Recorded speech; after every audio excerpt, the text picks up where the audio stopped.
Good morning friends, welcome back to your YouTube channel Gyani Jeevan. Dear student, अभी तक कुल मिला के क्वेश्चन नंबर 90 तक हम कवर अप कर चुके थे इसके पिछले वीडियो में, जिसे यदि आपने नहीं देखा हो तो प्लेलिस्ट में जाकर उसे देख सकते हैं। प्लेलिस्ट हम डिस्क्रिप्शन बॉक्स में प्रोवाइड कर देंगे। तो आज इस वीडियो के माध्यम से कवर अप करने वाले हैं क्वेश्चन नंबर 91 से लेकर क्वेश्चन नंबर 125 तक। कुल मिलाकर 35 क्वेश्चन की एक शानदार श्रृंखला होगी और ये वीडियो बेहद हेल्पफुल होगा ऐसे स्टूडेंट के लिए जो टीजीटी, पीजीटी, जीआईसी और एलटी ग्रेड जैसी परीक्षाओं की तैयारी कर रहे हैं। तो बिना समय गंवाए सीधा क्वेश्चन की तरफ मूव करते हैं।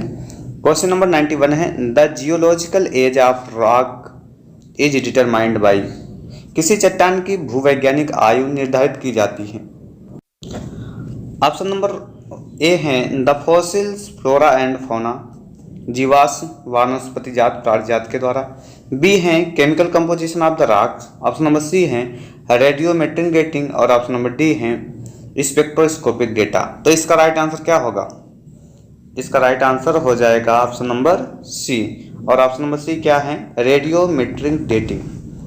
अगर इस पर बात करें तो रेडियोमेट्रिक डेटिंग को रेडियो एक्टिव डेटिंग भी कहा जाता है। इस विधि में मटेरियल के साथ आइसोटोप्स का अध्ययन किया जाता है। इस विधि का प्रयोग करते हुए चट्टानों के भूवैज्ञानिक आयु का निर्धारण किया जाता है। क्वेश्चन नंबर 92 क्वेश्चन देखिएगा। क्वेश्चन है स्मॉलेस्ट टेपवर्म इज। सबसे छोटा फीता कृमि होता है। ऑप्शन ए टीनिया, बी मोनिजिया, सी इकाइनोकोकस और ऑप्शन नंबर डी कार्टोग्निया। इसका राइट आंसर क्या होगा? कमेंट करें। इसका राइट आंसर हो जाएगा ऑप्शन नंबर सी इकाइनोकोकस। इसका राइट आंसर हो जाएगा।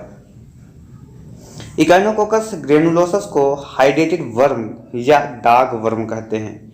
इस वर्म के ट्रांसमिशन के लिए दो होस्ट यानी दो पोषक की आवश्यकता होती है, एक डेफिनिट होस्ट और एक इंटरमीडिएट होस्ट। इस वर्म के डेफिनिट होस्ट कौन होते हैं? कुत्ता। और इंटरमीडिएट होस्ट भेड़ होती हैं।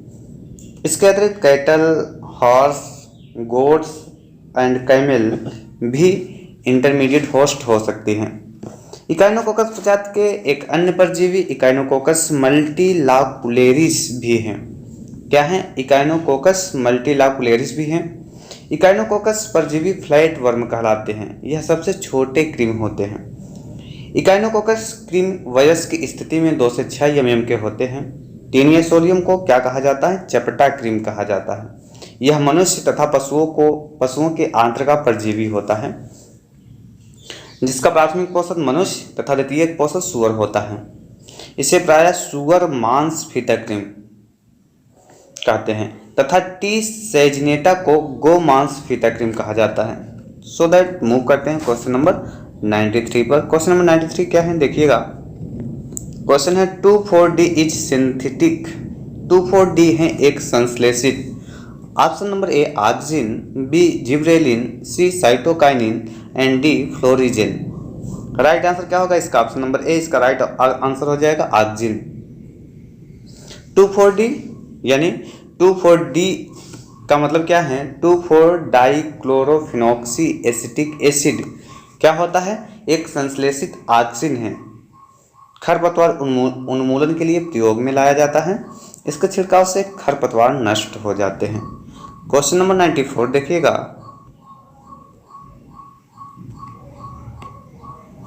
क्वेश्चन है allopatric speciation is due to. Allopatric speciation होता है। ऑप्शन नंबर ए है interplay of geographical isolation and reproductive isolation, B है जियोग्राफिकल आइसोलेशन, सी है आइसोलेशन एंड डी है रिप्रोडक्टिव। तो एलोपैट्रिक स्पेसिएशन किसके कारण होता है? क्वेश्चन में पूछा गया है। राइट आंसर इसका हो जाएगा ऑप्शन नंबर बी।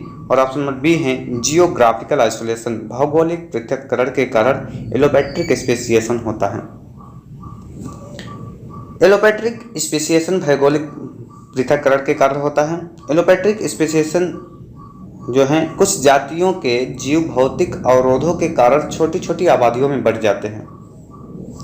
इन विभिन्न भौगोलिक क्षेत्रों में जलवायु, पोषण सुविधाओं तथा वास स्थानों की वातावरणीय दशाओं में कुछ न कुछ अंतर अवश्य होते हैं।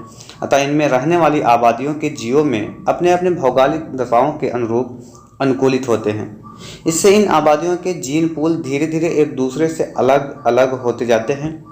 इस प्रकार भौगोलिक कारणों से एक जात की अलग अलग हुई आबादियों का नई जातियों के रूप में विकास को विस्थापित या भिन्न देशीय जात उद्भवन यानी एलोपैट्रिक स्पेसिएशन अथवा भौगोलिक जात उद्भव कहते हैं। तो कुल मिला के ये चीज़ एलोपैट्रिक स्पेसिएशन क्या होता है मैंने डिटेल आपको बताया। क्वेश्चन नंबर 95 की तरफ मूव करते हैं। क्वेश्चन क्या है देखिएगा, in honeybee colony the drones are produced by, मधुमक्खी निवह में पुंमधुप उत्पन्न होते हैं। क्या कह रहा है, in honeybee colony the drones are produced by, option number A fertilised egg, B unfertilised egg, option number C larvae fed upon leaves and option number D fasting larvae. Right answer क्या होगा इसका right answer हो जाएगा option number B, और option number B है unfertilised egg. कहने का अर्थ है कि हनी बी कॉलोनी में जो ड्रोन्स प्रोड्यूस्ड होते हैं किसके कारण होते हैं, अनफर्टिलाइज्ड एग के द्वारा, जबकि श्रमिक मक्खियाँ एवं रानी मक्खियाँ निषेचित अंडे से उत्पन्न होती हैं। मतलब फर्टिलाइज्ड एग से कौन होती हैं, श्रमिक मक्खियाँ और रानी मक्खियाँ, लेकिन ड्रोन्स जो प्रोड्यूस्ड होते हैं वो option number B right answer होगा, अनफर्टिलाइज्ड एग से प्रोड्यूस्ड होते हैं। क्वेश्चन नंबर 96 देखिएगा, क्वेश्चन क्या है,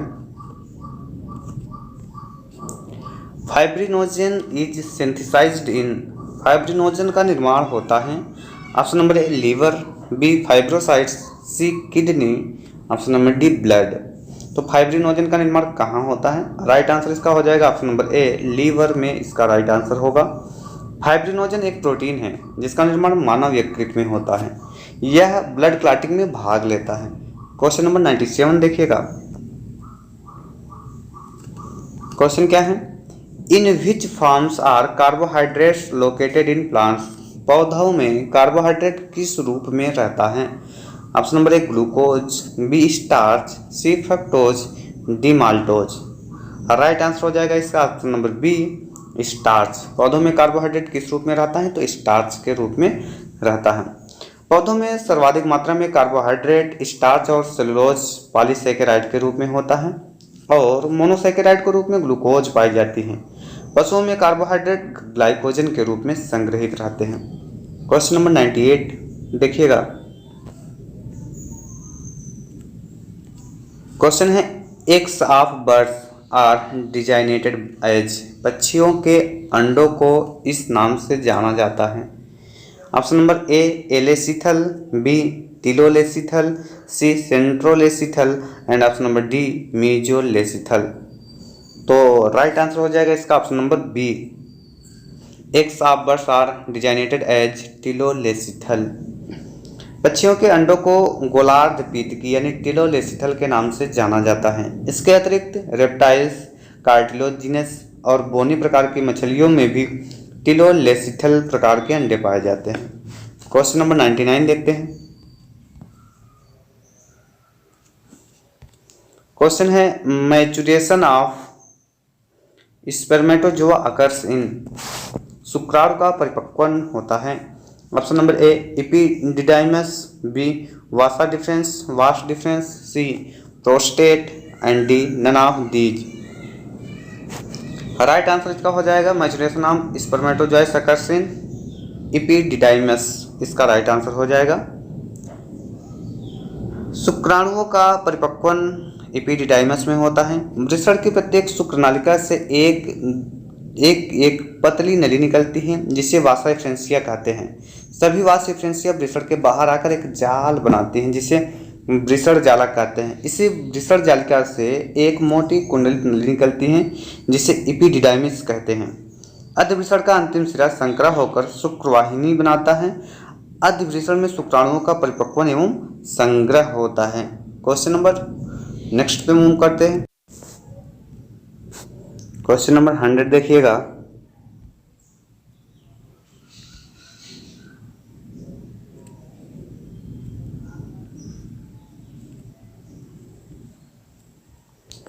क्वेश्चन क्या है, the most important factor regulating glomerular blood flow is, रक्त प्रवाह को नियंत्रित करने वाला मुख्य कारक है।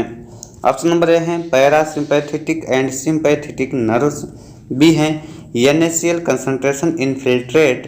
Option number C anti diuretic hormone. और ऑप्शन नंबर डी है muscles in the wall of arterioles.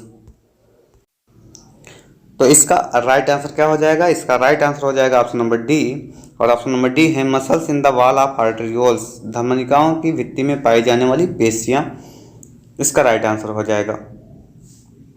शारीरिक आयतन, शारीरिक द्रव आयतन एवं आयनिक सांद्रता में बदलाव होने के कारण परासरण ग्राही जो होती हैं ऑस्मो रिसेप्टर सक्रिय होते हैं।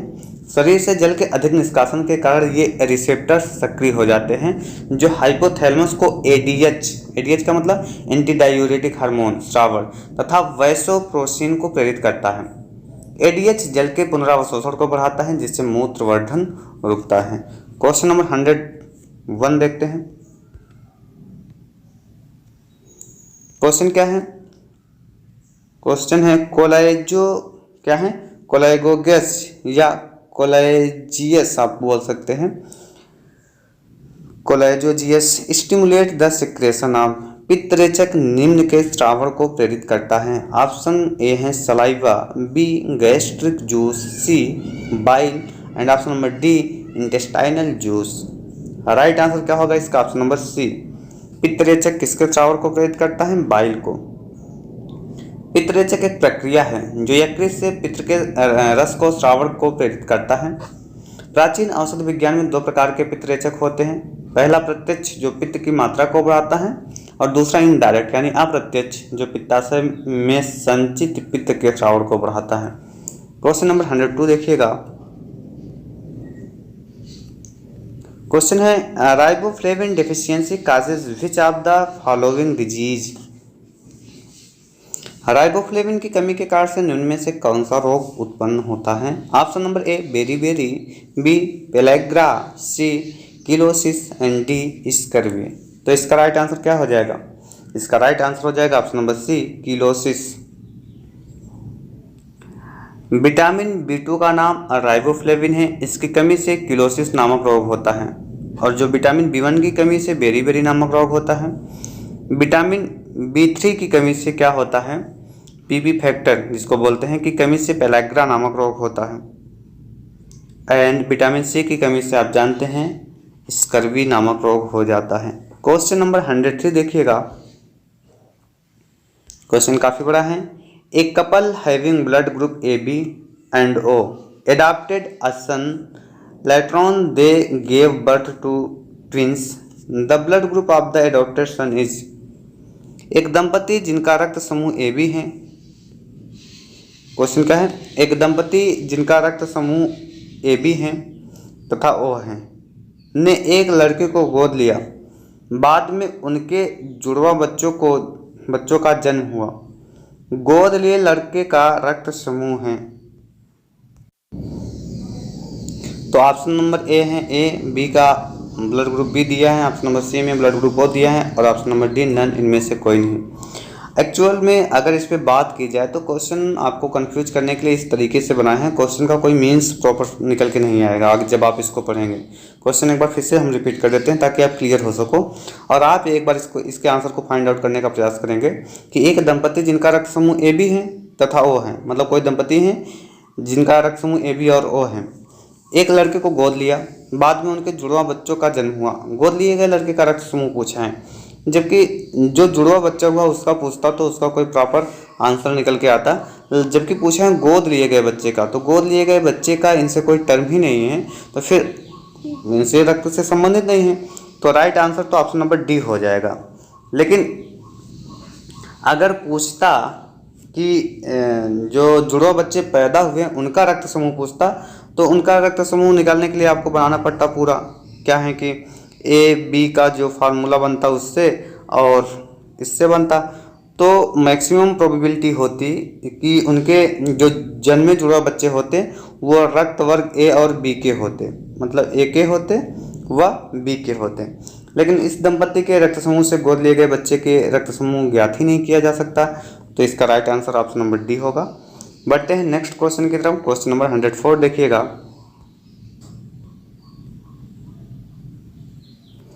क्वेश्चन क्या है? क्वेश्चन है due to deficiency of ADH hormone rate of urination. ADH hormone की कमी से मूत्र परित्याग पर प्रभाव पड़ता है। ऑप्शन नंबर ए डिक्रीजेज मतलब घटता है, बी इंक्रीजेज अर्थात बढ़ता है, option number C remain same एक जैसा रहता है, और option number D none of the above उपरोक्त में से कोई नहीं। कह रहा है कि due to deficiency of ADH hormone rate of urination,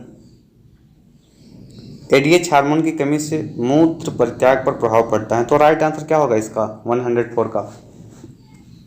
option number B हो जाएगा इंक्रीजेज। पश्च पिट्यूटरी से एडीएच यानी एंटी डायूरेटिक नामक हार्मोन निकलता है। इसे वैसोप्रेसिन भी कहते हैं। इसे मूत्ररोधी हार्मोन भी कहते हैं। इसका कार्य क्या है? यह वृक्क में वृक्क नलिकाओं के दूरस्थ कुंडल भाग एवं संग्रह नलिकाओं में जल के रुधिर में रीएब्जॉर्प्शन को बढ़ाता है। क्वेश्चन नंबर 105 की तरफ मूव करते हैं। क्वेश्चन देखिएगा, क्वेश्चन है the normal brownish colour of faeces result from the presence of the following. मल का साधारण भूरा रंग किसकी उपस्थिति के कारण होता है?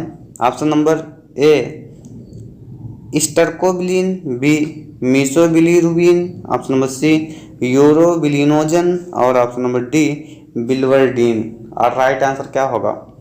The normal brownish colour of faeces result from the presence of the following. और राइट आंसर क्या हो जाएगा इसका? राइट आंसर हो जाएगा ऑप्शन नंबर ए, और ऑप्शन नंबर ए क्या है? स्टर्कोबिलिन इसका राइट आंसर हो जाएगा। मल का भूरा रंग स्टर्कोबिलिन की उपस्थिति के कारण होता है। बिल्वर्डिन पित्त रस में पाया जाता है अगर जब इसकी बात की जाएगी तब, लेकिन right answer option number A है। क्वेश्चन नंबर 106 की तरफ मूव करते हैं। क्वेश्चन देखिएगा, क्वेश्चन है the number of water molecules evolved in one Krebs cycle through electron transport chain is. Electron transport chain के द्वारा एक क्रेब्स चक्र में पानी के अणु मुक्त होते हैं।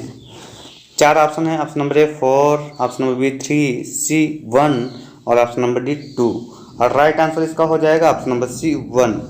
क्वेश्चन क्या था? ईटीएस यानी इलेक्ट्रॉन ट्रांसपोर्ट चेन के द्वारा क्रेब्स चक्र में जो जल के कितने अणु मुक्त होते हैं, तो इसका राइट आंसर हो जाएगा 1।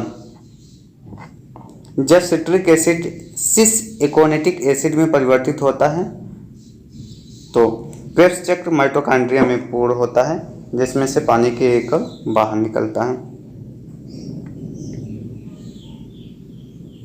क्वेश्चन नंबर 107 की तरफ मूव करते हैं। क्वेश्चन देखिएगा, क्वेश्चन है which one of the following enzymes will not be able to break the peptide linkage.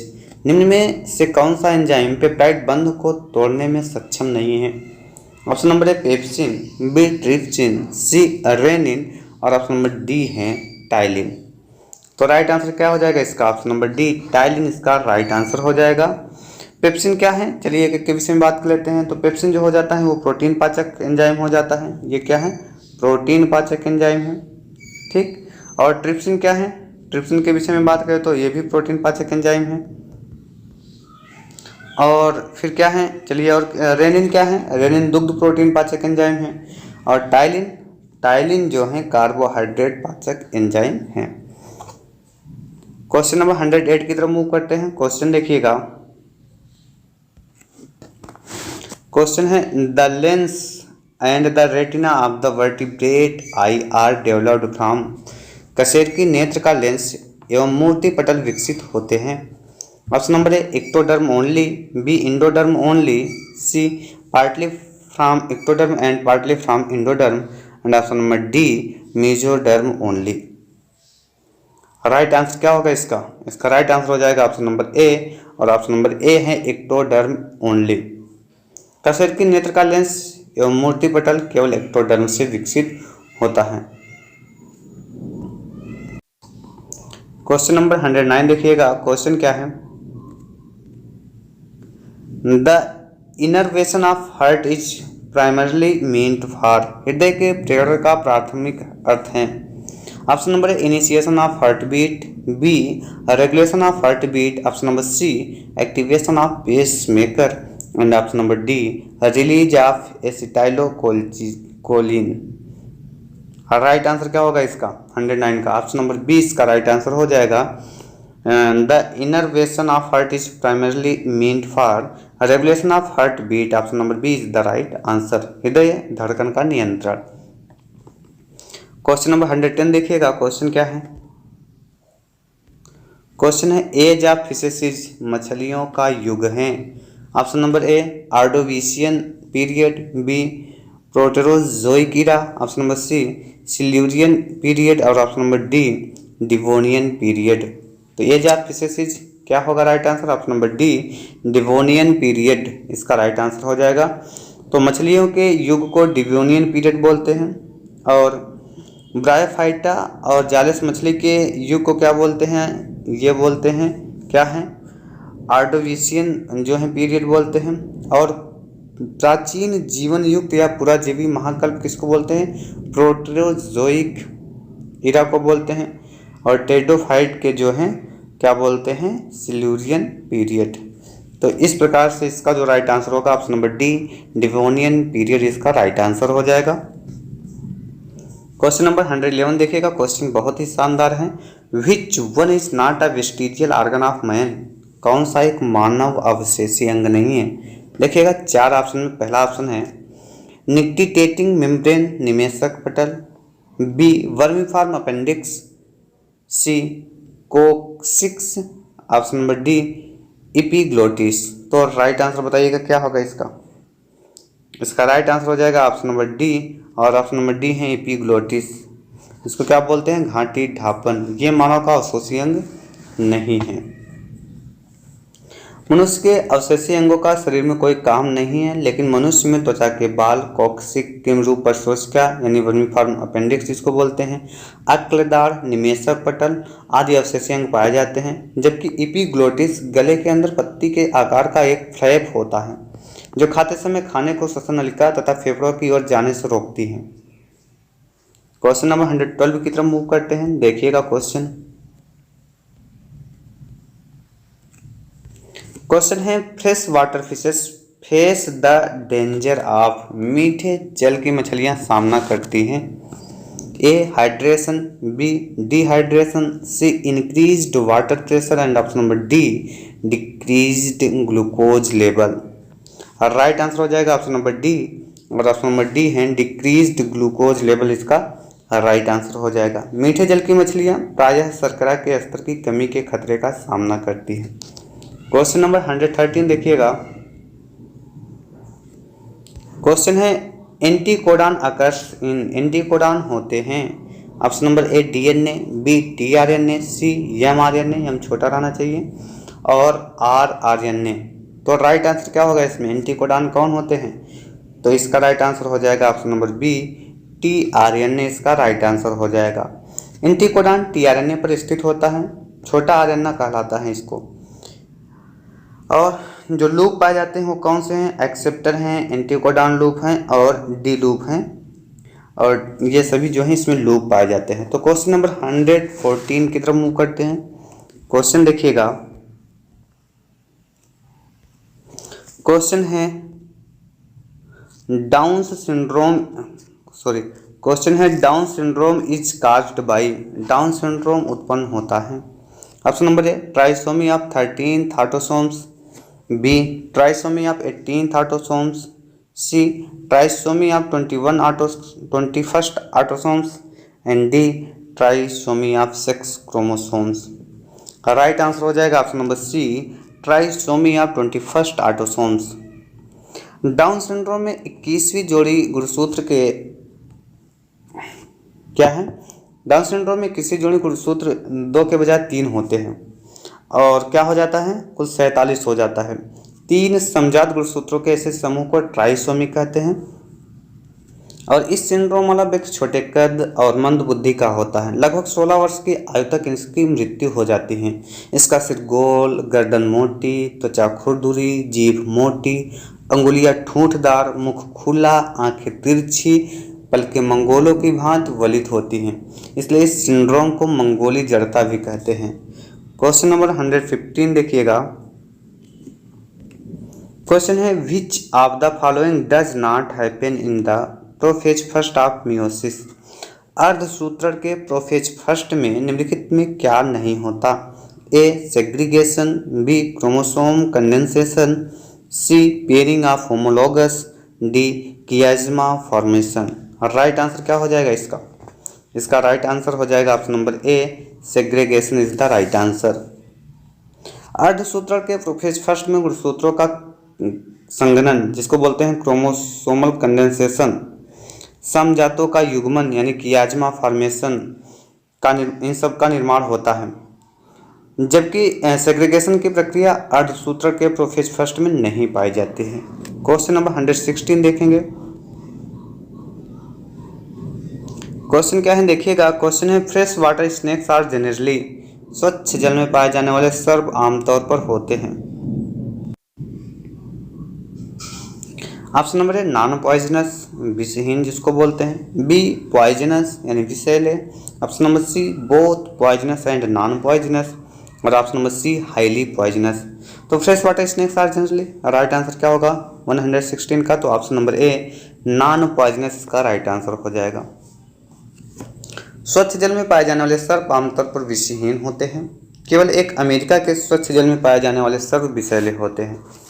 Question number 117 देखते हैं। क्वेश्चन देखिएगा। क्वेश्चन है locomotion in leech occurs by, बढ़िया क्वेश्चन है। लीच में गमन किसके द्वारा होता है?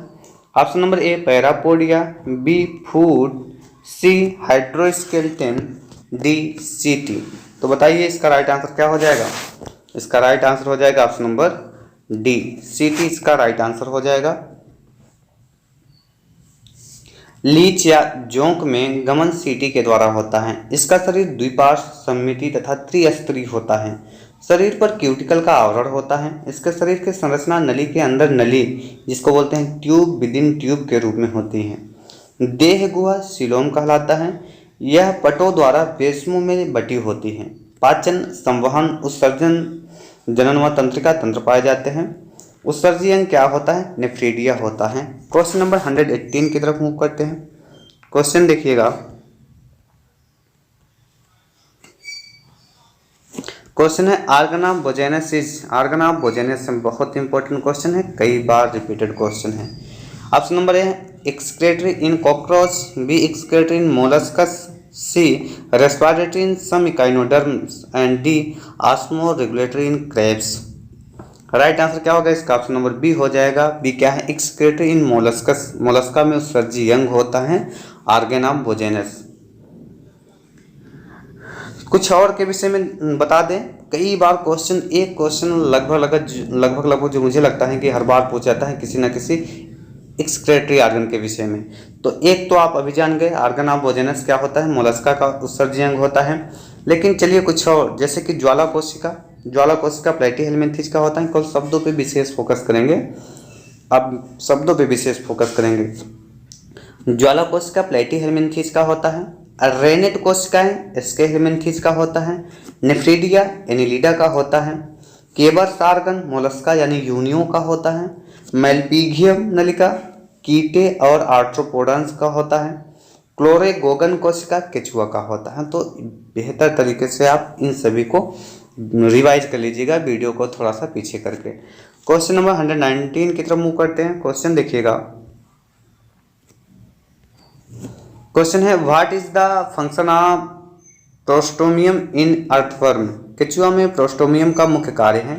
ऑप्शन नंबर ए डिगिंग सॉइल यानी मिट्टी खोदना, बी एज सेंसरी ऑर्गन संवेदी अंग की तरह व्यवहार करना, C both A and B, and option number D none of these. Right answer हो जाएगा ऑप्शन नंबर सी, और सी क्या है? बोथ ए एंड बी, मतलब digging soil as sensory organ मिट्टी खोदना और संवेदी अंग की तरह व्यवहार करना। केचुआ में प्रोस्टोमियम का मुख्य कार्य मिट्टी खोदना व संवेदी अंग के रूप में कार्य करना है। केचुए में स्पष्ट शीर्ष नहीं होता। शरीर के प्रथम खंड को परितुंड या पेरिस्टोमियम कहते हैं। इसके छोर पर अधर तल की ओर मुखद्वार होता है तथा पृष्ठ तल की ओर एक छोटा सा छल्लेनुमा मांसल पिंडक जिसे मुखाग्र या प्रोस्टोमियम कहते हैं। प्रोस्टोमियम मुखद्वार को ढकता हुआ आगे निकलता रहता है। क्वेश्चन नंबर 120 की तरफ मूव करते हैं। क्वेश्चन देखिएगा।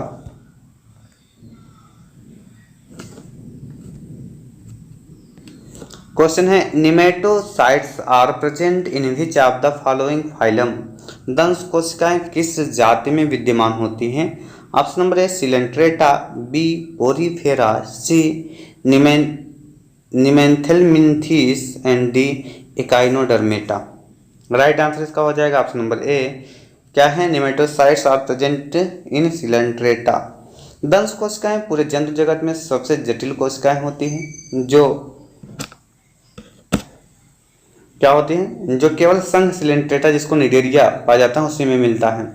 यह अंतराली कोशिकाओं के रूपांतर से बनती हैं। यह गोल या अंडाकार सी होती हैं। इसमें एक बड़ी थैलीनुमा दंशिका होती है। इसके चारों ओर कोशिका द्रव्य में एक केंद्रक, गाल्जिका, माइटोकॉन्ड्रिया, राइबोसोम, एंडोप्लाज्मिक जाल एवं वसा बिंदुक होते हैं। दंश कोशिकाएं प्रायः शिकार को घायल, किसी वस्तु से चिपकने, गमन, सुरक्षा आदि का कार्य करती हैं। क्वेश्चन नंबर 121 देखते हैं।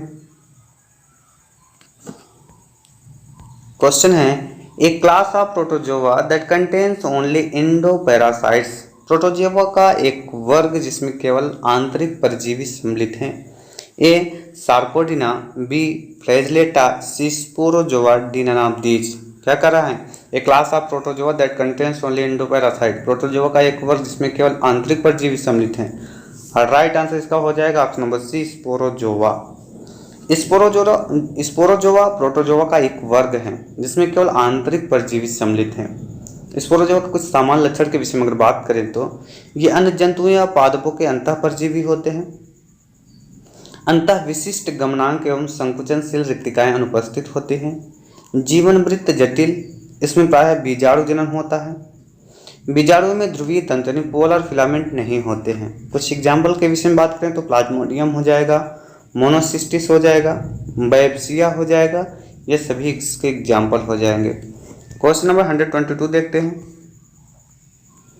क्वेश्चन है सिजकी कंडीशन इज फाउंड इन। सिजकी अवस्था पाई जाती है ग्रेगेरिना में, पैरामीशियम, कॉकरोच, अर्थवर्म। और राइट आंसर कमेंट करें तुरंत। तो राइट आंसर इसका जो हो जाएगा ऑप्शन नंबर ए। और ऑप्शन नंबर ए क्या है? ग्रेगेरिना में। सिजकी ग्रेगेरिना एवं मोनोसाइट्स में होने वाली एक अवस्था। इस अवस्था में प्रत्येक प्रोटोजोइट्स एक अंडाकार जनन संरचना में परिवर्तित हो जाते हैं। इन्हें गैमेंटिया गैमेटोसाइट्स कहते हैं। क्वेश्चन नंबर 123 देखते हैं। क्वेश्चन देखिएगा the genetic codon for formulated methionine in a bacterium is. एक जीवाणु में फॉर्मुलेटेड मेथियोनिन के लिए आनुवंशिक कूट होता है। A U A option number B A U G, C A U U and option number D G U A. और राइट आंसर क्या होगा इसका? इसका राइट आंसर हो जाएगा option number B A U G. एक जीवाणु में फॉर्मुलेटेड मेथियोनिन के लिए आनुवंशिक कूट ए यू जी होता है। कुछ और के विषय में बात करें तो बहुत कई हैं, जैसे कि आर्जिनिन में ए जी ए जी जी, सी जी यू, सी जी सी, सी जी ए। चलिए इसकी डिटेल जो है किसी दिन इसका पूरा डिटेल बता देंगे कि कौन सा कोड किसके लिए होता है। तो कई बार क्वेश्चन पूछा जा सकता है। नेक्स्ट क्वेश्चन की तरफ मूव करते हैं। क्वेश्चन नंबर 124 क्या है? In Mendelian dihybrid cross how many types of genotype and phenotype will be present. Mendel के द्विसंकर क्रॉस में कितने प्रकार के जीन प्रारूप तथा लक्षण प्रारूप होंगे? A 4 and 9 respectively, B 9 and 4 respectively, C 9 and 16 respectively, option number D 4 and 12 respectively. तो राइट आंसर क्या होगा इसका? इसका राइट आंसर हो जाएगा option number B 9 and 4 respectively. तो लास्ट क्वेश्चन 125 देख लेते हैं। क्वेश्चन क्या है? क्वेश्चन है at which place digestion of glucose starts. बढ़िया क्वेश्चन है। ग्लूकोज का पाचन किस जगह से प्रारंभ होता है? Option number A buccal cavity, B stomach, C small intestine, D none of these. Student कई बार जैसे कि पिछली वीडियो में हमने एक क्वेश्चन दिया था, अभी तक किसी ने भी उसका कमेंट नहीं किया। तो आई थिंक आप लास्ट क्वेश्चन तक पहुंचते ही नहीं हैं क्या? अगर आप लास्ट क्वेश्चन तक देखते हैं तो प्लीज़ आंसर कमेंट करने का प्रयास करें। इससे क्या होगा, ये तो पता चलेगा कि कम से कम आप सीरियस होकर जो है प्रिपरेशन कर रहे हैं और लास्ट क्वेश्चन तक आपने देखा वीडियो को। तो eight which place digestion of glucose starts, इसके आंसर को आप जो हैं कमेंट बॉक्स में करेंगे। 125 का क्या होगा, बकल कैविटी होगी कि स्टमक होगा कि स्मॉल इंटेस्टाइन होगा या नन ऑफ दीज होगा। तो डियर स्टूडेंट, जैसा कि वीडियो के बीच में मैं बिल्कुल भी चैनल को सब्सक्राइब करने के लिए और वीडियो को लाइक करने के लिए नहीं कहता हूँ, तो एक रिक्वेस्ट है, अगर लगता है कि जो है वीडियो आपके काम की हैं और अभी तक आपने चैनल को सब्सक्राइब नहीं किया है तो प्लीज़ सब्सक्राइब कर लें। अगर लगता है कि वीडियो आपके काम की नहीं है तो बिल्कुल भी आप सब्सक्राइब ना करें चैनल को, कोई दिक्कत नहीं है। लेकिन अगर लगता है कि ये वीडियो आपके एग्ज़ाम के लिए थोड़ा बहुत भी हेल्पफुल हुआ है तो प्लीज़ वीडियो को लाइक कर दें और अपने दोस्तों में शेयर भी कर दें। जब वीडियो को आप लाइक करते हैं तो एक मोटिवेशन मिलता है जिससे वीडियो बनाने का मन करता है। तो अगर अभी तक वीडियो को लाइक नहीं किया तो प्लीज़ लाइक कर दें, शेयर कर दें, सब्सक्राइब करते हैं। मिलते हैं नेक्स्ट वीडियो में एक नए प्रैक्टिस के साथ, बेहतरीन और शानदार क्वेश्चन के साथ। Thanks for watching. जय हिंद दोस्तों।